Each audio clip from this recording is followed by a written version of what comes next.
Gormagat Cathaoirleach. Just to say at the outset, I think it's ironic today to be having this discussion. We had a decision from the Cabinet yesterday to ratify the UN Convention. Now, we've had lots of those news stories going back years, but they've made a decision and it's to be ratified in the next number of weeks or month. And here we are talking about something that has two ends to it. One, what happened 8, 9, 10 years ago. And to be honest with you, if you were asked to take 5, 6, 7% off your budget and your staffing is costing you 80% of your budget, nobody needs to confirm that you can't say that it won't come from staff. It can't come from anywhere else.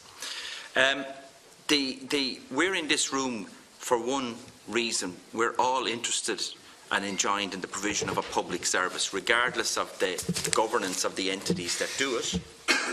And I've heard very strongly expressed by Mo Flynn and Paul Bell the angst and the issue around the person that's with the individual who has a condition, and they're close to them, their family and whatever.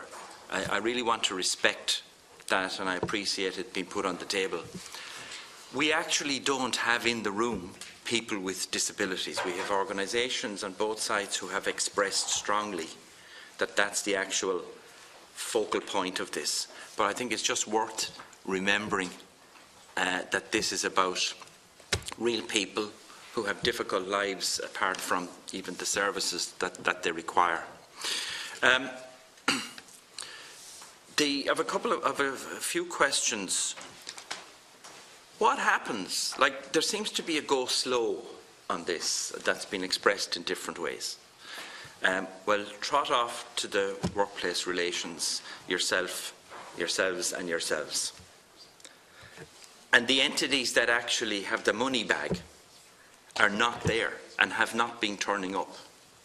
And that just, oh, well, we'll go through the process. So we'll dance around it and we'll dance around it. That's gone on for a year or more, probably longer. So I want to ask the organisations, what happens if you have standards, you've signed contracts, you get X, you have to do Y for Z people, and it's to be of a standard, and you've HICWA rightly looking at you, and you have all the rest of it. What happens if you can't deliver the service? Because it strikes me that you can't fudge it anymore. There are standards you can't let on, right? You have to say, listen, we can't do this anymore. If that's true, what then happens? I'd like someone to explain that to me. What happens in the context of the requirement, the obligation on the state to continue to provide the service to those people? The other question I wanted to ask was, we're picking all this up from pay cuts, 2009, 10, 11 and on, right? But we had organisations that were funded under Section 39. We had organisations that were funded under Section 38 prior to that. So what's different? How were things managed prior to that? I know we had the social that was the social partnership era, but this certainly didn't seem to be the hot and fraught topic issue that it now is. I'll leave it at that, Cathaoirleach. Thank you very much, Senator.